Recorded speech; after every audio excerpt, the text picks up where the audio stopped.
Então, o nosso pecado, um único pecado, e olha que eu e você, nós não poderíamos contar o número de pecados que já cometemos na nossa vida, mas se nós tivéssemos cometido um único pecado contra um Deus infinitamente bom, o nosso pecado era digno de infinita ira. É isso, por isso que no final dos tempos, quando Jesus voltar, todo o planeta, todos os seres viventes, toda a natureza vai clamar a Deus e vai aplaudir de pé a condenação do ser humano, porque o ser humano é o único ser criado por Deus que se rebela contra Deus, que diz, ei, eu não acredito em você. Deus diz, venha até mim. Ele faz isso com as aves, ele cria todas as coisas, ele faz aos montes, ele fala aos montes, se elevem e eles obedecem, ele fala aos abismos, se aprofundem e eles se obedecem. Ele fala para o mar se aquietar e o mar obedece. Você lembra? Jesus fez isso. Agora, quando ele diz, ei, ser humano, creia no meu testemunho, nós muitas vezes dizemos, não, Senhor, eu não vou crer. Por isso que toda a natureza vai aplaudir de pé a condenação do homem. Vamos lá, entrando ao vivo. Tava com saudade disso. A gente passou o sábado e o domingo sem fazer. Agora estamos de volta à nossa boa rotina. Pensa numa coisa boa, é rotina. Rotina é uma coisa maravilhosa. Deus nos deu essa dádiva. A dádiva da rotina, meu Deus. Nada supera a rotina. Né? A rotina de estarmos lendo a Bíblia, de estarmos buscando ao Senhor. E a gente vai dar continuidade ao nosso texto no Evangelho de João, capítulo 3, versículo 31 até, deixa eu ver aqui na Bíblia, até o capítulo 4. Se der tempo ainda, a gente começa já o capítulo 4, tá bom? Então a gente vai começar agora. Seja muito bem-vindo a essa live, né? A live Área 1. E a pergunta que surge é, Gabriel, por que Área 1? O que é Área 1? Né? A Área 1 é a área mais importante da sua vida. De todas as 6 áreas da vida humana, essa Área 1 é a primeira, é a mais importante e é a que mais influencia todas as outras, para que você atinja um nível de abundância em todas as áreas. E a Área 1 é o seu relacionamento com Deus. Tá? Isso precisa ficar muito claro. O seu relacionamento com o Criador, com aquele que te criou a sua imagem, a sua própria imagem e semelhança. Nós representamos e apontamos para a imagem e semelhança de Cristo, de Deus. E você pode perguntar, né? Pô, Gabriel, mas você é alguma coisa? Você é algum pastor? Não, não sou nenhum pastor. Isso aqui não é nenhum tipo de sermão. Você pode me considerar como um amigo, como um irmão, que de fato está compartilhando aqui um pouco da palavra de Deus, do Evangelho e do pouco que ele sabe. Eu sei muito pouco, mas eu sei que o pouco que eu tenho adquirido de conhecimento de Deus, e cada vez mais eu estou crescendo nisso, mas esse pouco eu tenho transbordado, compartilhado com a minha família, com grupos de discipulado, com grupo de estudo bíblico. Eu tenho tirado dúvidas de alguns amigos e isso tem sido uma bênção para minha família e para mim. Então eu estou compartilhando com você também, tá bom? Tchau, bom dia. Minha esposa vai se despedir aqui de mim, mas está tudo certo. Então, Área 1 é isso. A Área 1 é o relacionamento com Deus. Tchau, meio boa aula. Área 1 é isso, tá? É o teu relacionamento com Deus. É a área mais importante da sua vida. Então vamos começar. Evangelho de João. Abra aí sua Bíblia, ou Kindle, ou celular. Enfim, se você tiver outro, né? Porque esse aqui você está assistindo a live. Capítulo 3, João, versículo 31. A partir do versículo 31, né? Na última vez, no nosso último episódio, na sexta-feira, a gente concluiu o versículo até o 30, que foi convém que ele cresça e eu diminua. Uma frase muito carregada de significado de João Batista, apontando para Jesus. Ele era o noivo, ele é o Senhor de toda a glória e eu sou apenas o seu precursor. Eu sou aquele que é o amigo do noivo, aquele que aponta para o noivo, que joga luz para o noivo. É isso que todo pastor, todo mestre, todo aquele que ensina deve fazer. Então, de maneira alguma, eu preciso ou devo atrair ou tenho o direito de usurpar a glória para mim mesmo. Gabriel, ele ensina muito, nossa, olha aí. Não, eu tenho que jogar luz sempre para Cristo. Olhem para Cristo, apontando para Cristo. É isso que o João Batista diz para nós, né? quando ele diz, convém que ele cresça e que eu diminua. Versículo 30. No versículo 31 diz assim, quem vem das alturas, isso é o evangelista João, o apóstolo João está ensinando. Quem vem das alturas, certamente está acima de todos. Quem vem da terra é terreno e fala da terra. Quem veio do céu está acima de todos e testifica o que tem visto e ouvido. Contudo, ninguém aceita o seu testemunho. Ninguém aceita as suas palavras de verdade. Quem, todavia, quando ele está colocando ninguém aqui, ele está generalizando, tá? O povo de Israel não aceita. As multidões não aceitam. Aquelas mesmas multidões que foram alimentadas por Jesus, mais de 5.000 homens sentados com cerca de 5 pães e 2 peixinhos, essa mesma multidão, ela só ia atrás de Jesus por conta dos seus milagres. Quantas vezes, quantas pessoas não amam o Senhor Jesus de fato, não creem no seu nome de fato, não se tornam seus discípulos. A salvação vem para aqueles que são discípulos de Jesus, ou seja, são pequenos cristos, são cristãos que procuram imitar Jesus em todas as coisas. E então, essas mesmas multidões, mesmo estando perto de Jesus, desfrutando dos seus milagres, elas só estavam atrás, literalmente, dos seus milagres. E aí o versículo 33 diz assim, quem todavia lhe aceita o testemunho, deixa eu ver aqui um minuto, quem todavia, versículo 33, lhe aceita o testemunho, por sua vez, certifica que Deus é verdadeiro. Quando você crê em Cristo, você certifica, você diz, você afirma que Deus é verdadeiro. Pois o enviado de Deus fala as palavras dele, porque Deus não dá o Espírito por medida. O Pai ama o Filho, e todas as coisas têm confiado às suas mãos. Por isso, quem crê no Filho tem a vida eterna. O que todavia se mantém rebelde contra o Filho, não verá a vida, mas sobre ele permanece a ira de Deus. Vamos falar um pouco sobre a ira de Deus. Finalzinho do capítulo 3 de João.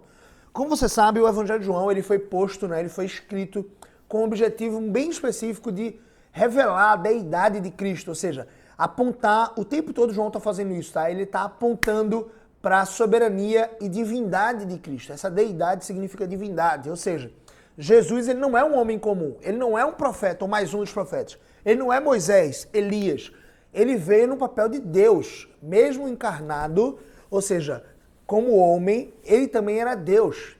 E o fato de ele ser Deus o preparava para viver o pior caos que um ser humano poderia enfrentar, a ira de Deus. Jesus, literalmente, ele se fez maldito por nós. A palavra de Deus diz que todo aquele que é pendurado em madeiro, ou seja, numa cruz, é maldito, é uma maldição. E Jesus, ele se fez maldito por nós. Jesus, ele sabia que ele vinha para essa terra, morreu uma morte cruenta, uma morte de cruz. E essa morte de cruz concretizaria todo o plano eterno de Deus de salvação. Esse plano eterno de Deus envolvia a morte de Cristo, do seu Filho, esmagar ele na cruz. É isso que Isaías 53 vai dizer. Agradou a Deus esmagá-lo, moê-lo na cruz. Por que agradou a Deus? Não é que ele tenha tido felicidade em fazer aquele ato, mas era o único meio pelo qual nós, seres humanos, poderíamos ser adotados em Cristo.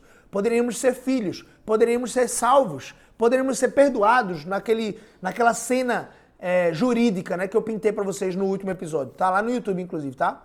Procura lá, pesquisa lá por Gabriel CBO no YouTube, no canal, se inscreve no canal e também dá uma olhada numa playlist chamada Área 1. Você vai ver todas as lives desde João 1, tá? A gente começou no Evangelho de João, nós estamos finalizando o 3º capítulo aqui, já estamos iniciando a nossa 3ª semana de estudos. Então, e para você que está se perguntando assim, o que é Área 1, que danada é Área 1? Área 1, a gente já mencionou aqui na live, é o seu relacionamento com Deus. A área mais importante, a primeira área que você deveria desenvolver e regar todos os dias, tá? Das 6 áreas da sua vida abundante. Então, é muito interessante perceber que João, o evangelista, ele aponta sempre para a deidade de Cristo, ele aponta sempre para a soberania do seu chamamento. Ele não é qualquer profeta, ele não é qualquer pessoa. Jesus é Deus. Por isso que tem uma doutrina que aponta para no ser de Jesus existia um mix que não era 50% homem, 50% Deus. Ele era 100% homem, sofrendo as dores de homem, sofrendo as tentações de homem, e ele era 100% Deus também. Então, essa mistura acontecia na substância de Cristo.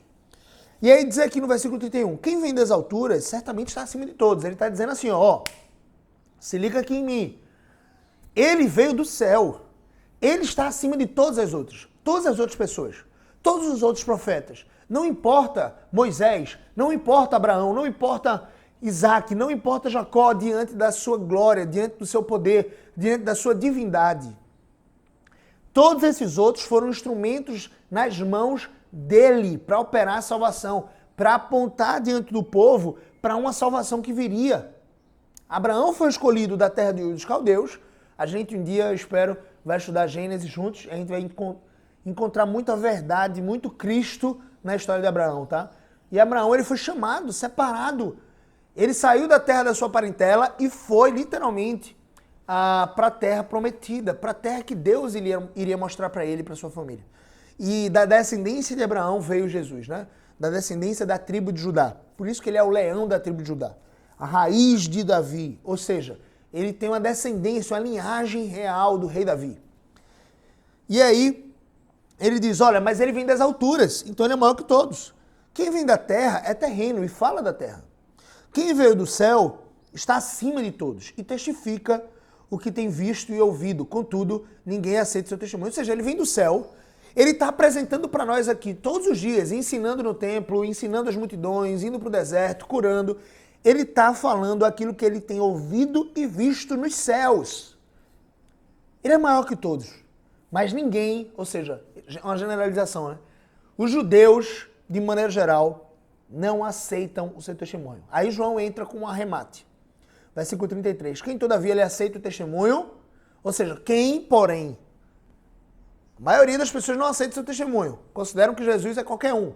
Ou mais um milagroso. Ou mais um profeta simples. Vai morrer. Não vai ressurgir. Não é o Senhor de toda a glória. Mas quem aceita o seu testemunho, quem diz assim, ei, é verdade isso. Ele é o Cristo. Ele é o Deus eterno. Por sua vez, essa pessoa que crê, certifica que Deus é verdadeiro. Olha, Deus é verdadeiro independente de eu e você crermos. Deus é verdadeiro. Agora, eu não queria ser a pessoa que ousa dizer que Deus é mentiroso. Quando você não crê em Cristo, você diz que Deus é mentiroso. Quando você diz que crê em Cristo, que Ele é o Senhor da glória, que Ele é o Deus verdadeiro, que veio nos salvar, e você crê na salvação de Cristo, você está dizendo assim, ó, ei, eu acredito, Senhor, Tu és verdadeiro, e Tu dá testemunho, você começa a dar testemunho de que esse Deus é verdadeiro. Então, eu não queria estar na pele, e a gente vai ver o porquê eu não queria estar na pele, e eu recomendo que você também não esteja na pele daqueles que simplesmente não aceitam o testemunho de Jesus e certificam, portanto, ou dizem ou afirmem, portanto, que Deus não é verdadeiro. Ele é verdadeiro de forma absoluta. Se você crê ou não, é uma questão sua. Se você crê ou não, independente disso, ele vai continuar sendo verdadeiro. Agora, eu e você, nós vamos crer ou não crer de que ele é verdadeiro. Nós vamos viver de acordo com o que ele nos ensina ou nós vamos viver completamente rebeldes a Deus. É isso que nós vamos ver aqui agora. Ó.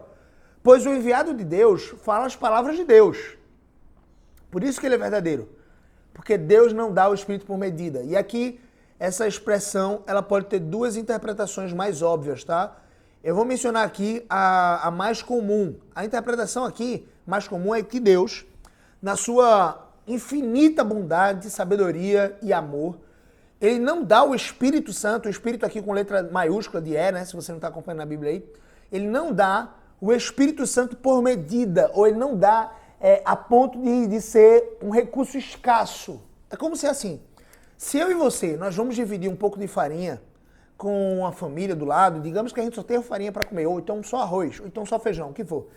E se eu for tirar do meu pote, o meu pote tem 2 quilos aqui, se eu for tirar 1 quilo do meu pote e dar para uma outra família, só vai sobrar quantos quilos no meu pote?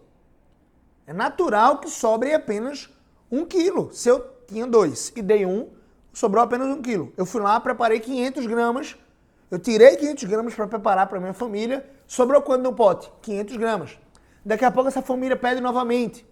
E a gente está passando fome, está num momento de escassez. Está no deserto, eu pego 250 gramas e entrego para essa família. Sobrou quanto? 250 gramas. 250 gramas eu tiro do pote e preparo minha última refeição, porque acabou o feijão. Percebe isso? Deus, ele não dá o Espírito por medida. No primeiro panorama interpretativo aqui, ele está apontando para, olha, quando você testifica da verdade, quando você fala da verdade, você brota um rio de águas vivas, um manancial de águas vivas de dentro de você e não se esgota. Deus, na sua soberania, na sua sabedoria inesgotável, ele não permite com que o seu espírito seja dado sob medida. É isso que é sob medida. É como você tirar a sua medida e você acabou de retirar uma medida, vai estar escasso aqui, vai estar diminuindo o seu pote. É mais ou menos isso. No panorama de Deus não dá o espírito por medida. Quanto mais eu expresso a verdade, eu não perco, não diminuo o espírito que habita em mim. Eu não diminuo a capacidade desse espírito de superabundar dentro de mim. Só que a segunda interpretação, que é uma interpretação definida por Agostinho e por Calvino, foram um pré-reformador e um reformador, né? Enfim, um dos principais, junto com Lutero, Zwinglio e vários outros, foi um dos principais reformadores em material escrito, ele tem muitos comentários. E Calvino, ele escreveu as Institutas, né? Enfim, trazendo bases para a doutrina reformada.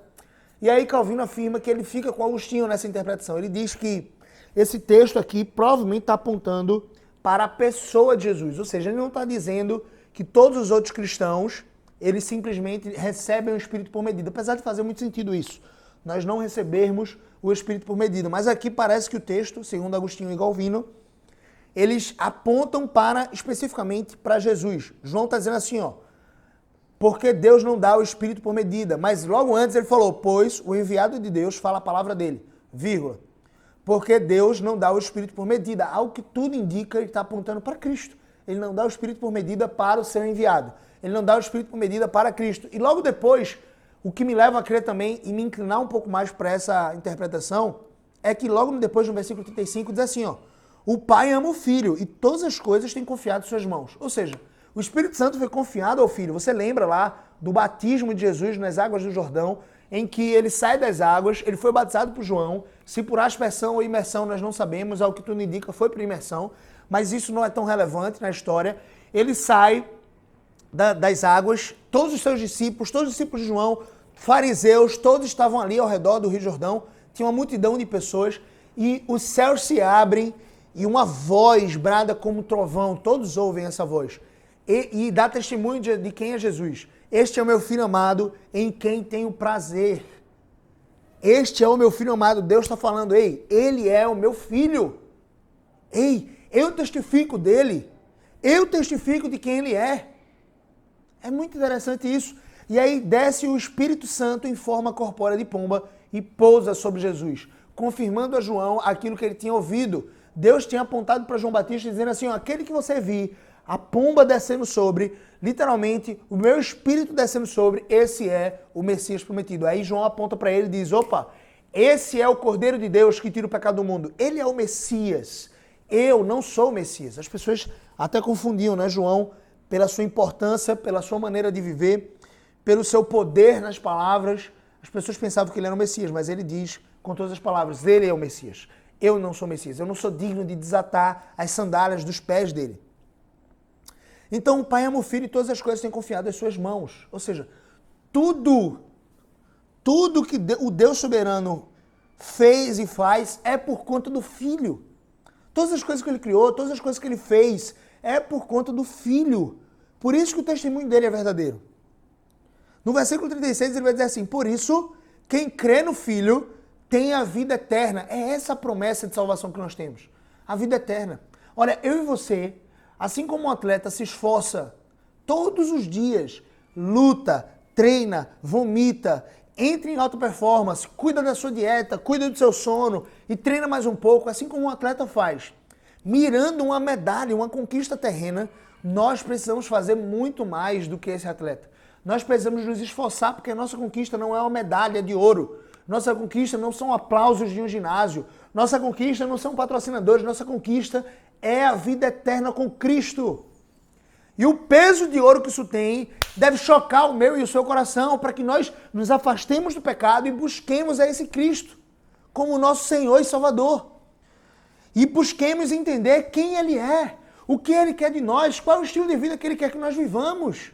Tudo isso Ele diz, olha, vocês, igreja, vocês que creem no meu nome, vocês não são qualquer um não. Vocês, 1 Pedro vai dizer, são sacerdócio real, nação santa, povo de propriedade exclusiva de Deus. Eu e você, quando cremos em Cristo, nós passamos a receber a substituição do seu sacrifício para não vivermos a morte que nos era devida. Nós provamos na aula passada, no episódio passado, está lá no YouTube, que eu e você, nós somos dignos do inferno. Sobre nós repousa a ira santa e justa de Deus, porque eu e você, nós somos pecadores. E eu revelei que o fato de sermos pecadores, cometemos pecados mínimos ou pequenos na nossa concepção, na nossa cabeça, né, na nossa mente limitada, não é a questão. Quando nós pecamos contra um Deus infinitamente bom, o nosso pecado se torna infinitamente terrível.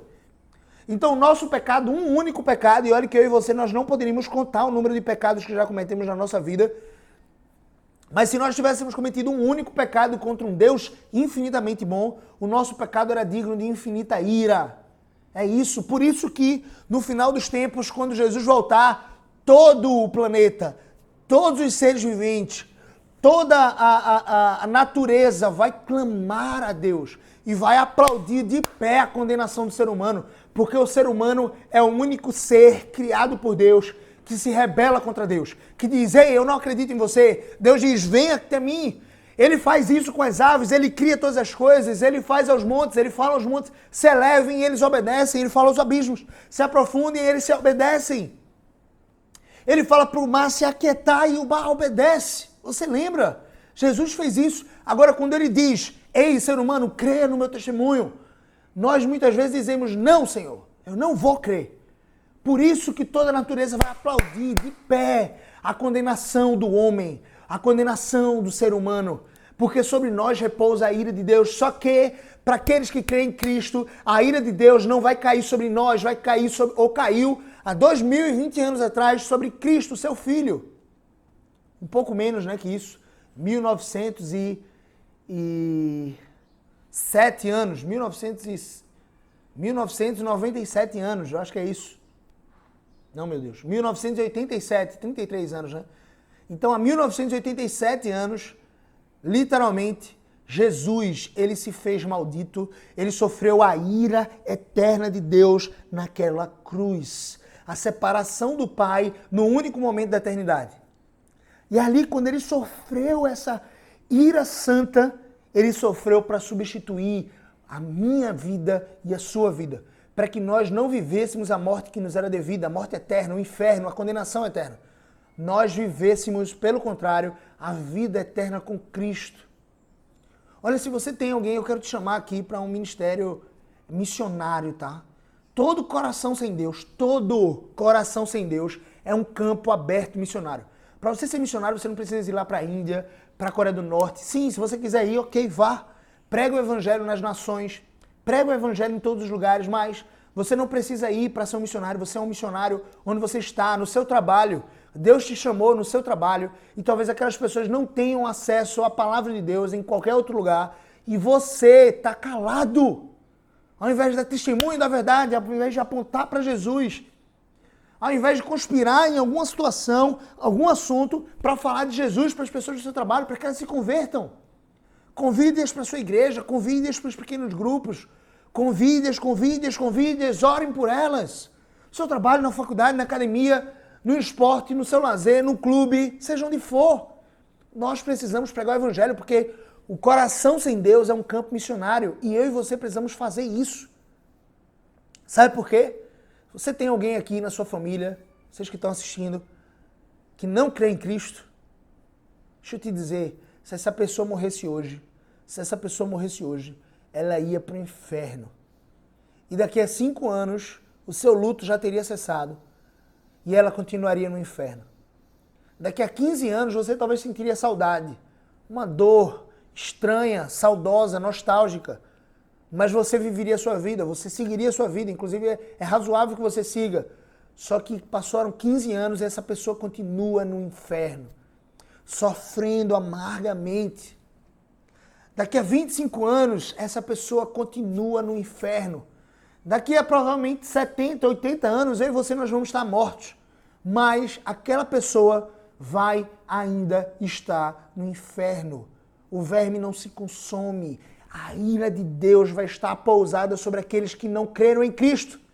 E qual é o condenamento? Qual é a condenação, Gabriel? Qual é o juízo? É que a luz veio ao mundo e as pessoas preferiram as trevas do que a maravilhosa luz do Senhor Jesus. É essa a condenação. E eu não quero que você desfrute disso. E eu não quero que os seus familiares desfrutem disso. Por isso que eu e você precisamos pregar o Evangelho. Eu e você, nós precisamos orar, jejuar, chorar pelos nossos filhos, pelos nossos irmãos, pelos nossos pais. Eu não sei quem não crê em Cristo na sua família, mas eu sei os que não creem em Cristo na minha família. E eu sei o quanto eu preciso ser angustiado ainda de alma, buscar ao Senhor em oração, fervorosa, ajoelhado, prostrado, buscando ao Senhor, buscando misericórdia, até que a misericórdia de Deus o alcance. E eu posso pregar o Evangelho, e eu devo pregar o Evangelho. Eu não posso me calar de pregar o Evangelho. Eu e você, nós temos essa incumbência. Esse chamado, David Wilkerson, um pastor que eu gosto muito, ele já faleceu. Se você pesquisar no YouTube, tem algumas pregações muito chocantes dele. E tem uma, especialmente, que fala muito ao meu coração, chamada Um Chamado para a Angústia. Eu e você, nós deveríamos nos angustiar mais. Deveríamos ser felizes em meio à angústia. A angústia de alma, de saber que muitos dos nossos irmãos vão para o inferno, muitos dos seus colegas, seus amigos de trabalho, aquelas pessoas que você ama, aquelas pessoas que você toma um vinho, come um queijo junto, aquelas pessoas que você se relaciona no Natal, seus familiares, se não crerem em Cristo, já estão condenados, é o que diz o Evangelho de João. E a condenação é essa, que a luz veio ao mundo e eles preferiram as trevas do que a maravilhosa luz. Por isso eu e você precisamos clamar a Deus para ter a mesma misericórdia que teve conosco, que cremos, ter a misericórdia apontada para os nossos irmãos, nossos familiares, nossos amigos. Olha o que diz o versículo 36. Por isso, quem crê no Filho tem a vida eterna. Nós nos esforçamos todos os dias. Eu entro aqui ao vivo todos os dias para que eu e você possamos crescer na área 1, possamos crescer no nosso relacionamento com Deus e nos tornarmos mais parecidos com Cristo. Essa é a meta de Deus para mim e para a sua vida. Porque nós temos a promessa daquele que não falha, que nós teremos uma vida eterna. E quando morrermos, nós vamos não para o inferno, não para a condenação eterna, mas vamos para o céu, onde não há choro, onde não há tristeza, não há pecado, não há dor. Onde só há alegria plena na presença de Cristo. Onde nós vamos passar a eternidade inteira crescendo no conhecimento de Cristo sem chegar ao fim. Porque Ele é inesgotável, porque Ele é infinito. Percebe? Eu e você precisamos treinar muito mais do que uma pessoa que treina para uma prova de maratona, muito mais do que uma pessoa que treina para uma ultramaratona, para um Ironman, muito mais do que uma pessoa que treina para 100 metros rasos na Olimpíada, muito mais. Você sabe o quão é difícil? Minha cunhada, ela treina para ir para a Olimpíada, se Deus quiser, na próxima ela vai, ela e meu irmão também, eles são noivos, e eles competem no pentatlo moderno. E é uma competição muito difícil, são 5 etapas, 5 modalidades, então requer muita habilidade em vários aspectos, em várias áreas. E o que eu acho interessante é que eles treinam duro. Minha cunhada treina todos os dias, duro. E quantas vezes, meu Deus, ela já deve ter vomitado, pensado em desistir, as dores musculares, todos os dias. Eu e você, e cunhada, se você estiver assistindo também, irmão, se você estiver assistindo também, nós precisamos nos esforçar muito mais, muito mais, para nos aproximarmos de Cristo, para nos aproximarmos da semelhança de Cristo. Porque a medalha que nós vamos receber não é uma medalha corruptível, de ouro, e que uma hora acaba ou que você possa perder. É a vida eterna. É um peso de ouro muito maior. Vale mais do que toda a riqueza desse mundo. Então, não estou dizendo para você não trabalhar, não estou dizendo para você não treinar se você faz parte de algum esporte como esse. Se dedique, inclusive essa é uma maneira de você glorificar Deus mais, mas se dedique muito mais na palavra, se dedique muito mais em estudar a Bíblia, se dedique muito mais em estar presente aqui na área 1, todos os dias às 7 horas da manhã. Se dedique muito mais a buscar a Deus em oração para a sua família, buscar a Deus em oração pelo seu próprio coração, que é pecaminoso, que se depender do seu coração, ele vai se afastar de Cristo todos os dias. Sabe o que você precisa para se afastar de Cristo, aquele que crê?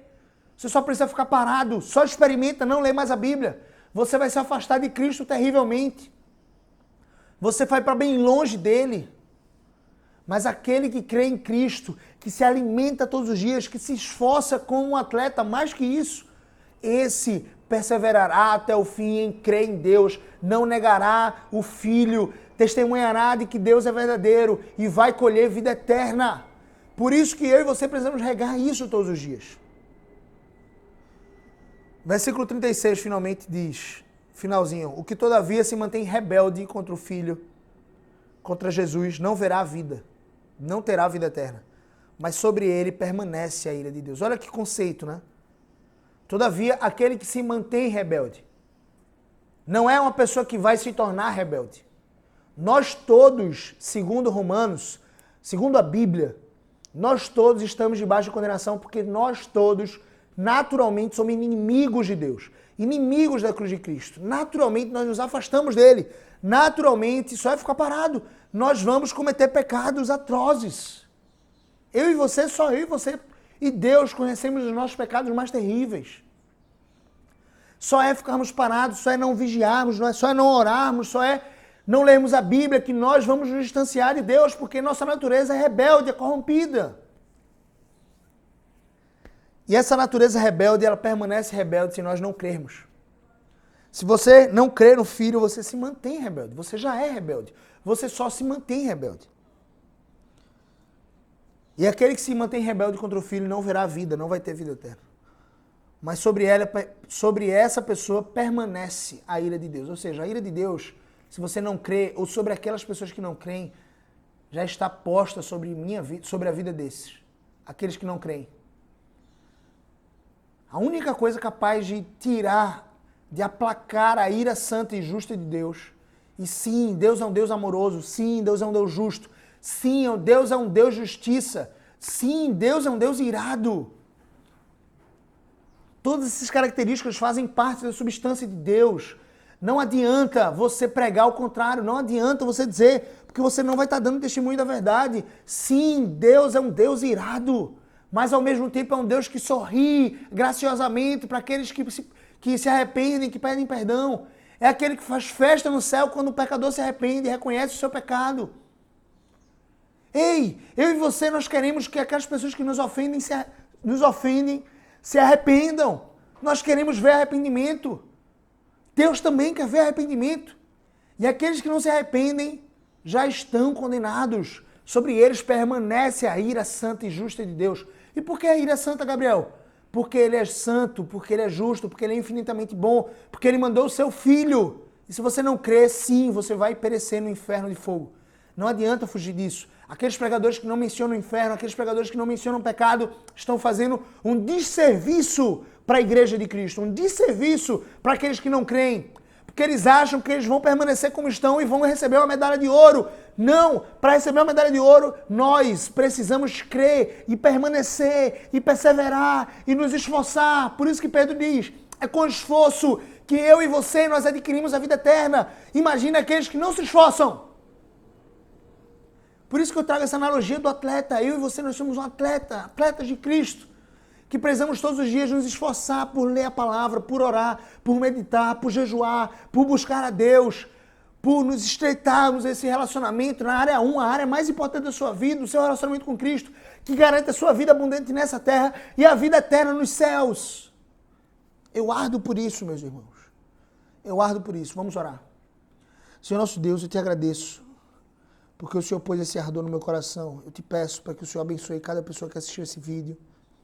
Eu te peço para que essas pessoas possam encontrar alento, conforto, descanso no Senhor, ao mesmo tempo que se esforçam todos os dias para confiar em Ti, se esforçam todos os dias para se afastar dos seus pecados, se esforçam todos os dias para não mais seguirem suas próprias paixões, Pai, e buscarem viver uma vida mais parecida com Cristo. Ó Deus, nos afasta dos nossos pecados, nos perdoa, nos guarda perseverantes, Senhor Deus, até o fim. Nos faz, Senhor Deus, meditar na Tua palavra e crermos em Cristo. Ó Deus, porque sobre nós vai repousar a vida eterna com Cristo, Deus, que é incomparavelmente melhor do que qualquer prazer ou delícia desse mundo.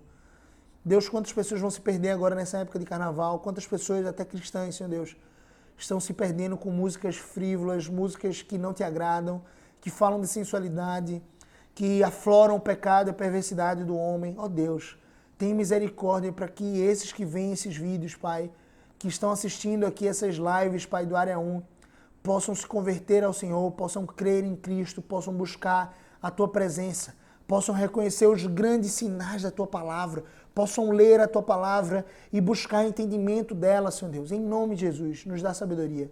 Em nome de Jesus, nos dá inteligência para que crermos, Pai, crermos no Teu nome, sermos santos como o Senhor nos chama a ser santos, Pai. Em nome de Jesus eu te oro e te peço que possamos ser enviados como missionários do Senhor para pregar o Evangelho, a cruz de Cristo, o reconhecimento, Senhor Deus, do pecado, o arrependimento que gera vida, Deus. Em nome de Jesus, faz com que abramos nossas bocas e preguemos. É isso que te oramos e te pedimos, Pai. Em nome de Jesus, amém. Amém. Fico feliz que você esteve aqui comigo até agora. Se inscreve no canal do YouTube. Caso você esteja assistindo esse vídeo no YouTube, se inscreve lá no canal, ative as notificações e seja bem-vindo a mais um Área 1, tá bom? Depois de ter desenvolvido essa área, de ter regado essa área da sua vida, que você possa regar todas as outras áreas ainda hoje, como seu casamento, como sua família, como suas finanças, como sua carreira e também reservar um tempo para você cuidar da sua saúde, da sua disposição, da sua energia, do seu corpo físico, tá bom? Então desenvolva a partir desse relacionamento com Cristo todas as outras áreas, de acordo com aquilo que Ele nos chama. Ele nos chama a alta performance em todas as áreas. Ele nos chama a uma vida de diligência em todas as áreas. Que nós possamos deixar a preguiça, porque o preguiçoso colhe pobreza. E possamos encontrar prazer, deleite na diligência e no conhecimento e na sabedoria, para que possamos se enriquecer todos os dias progredirmos nisso, ok? Deus abençoe sua vida, um cheiro no coração, um cheiro forte e valeu, até a próxima.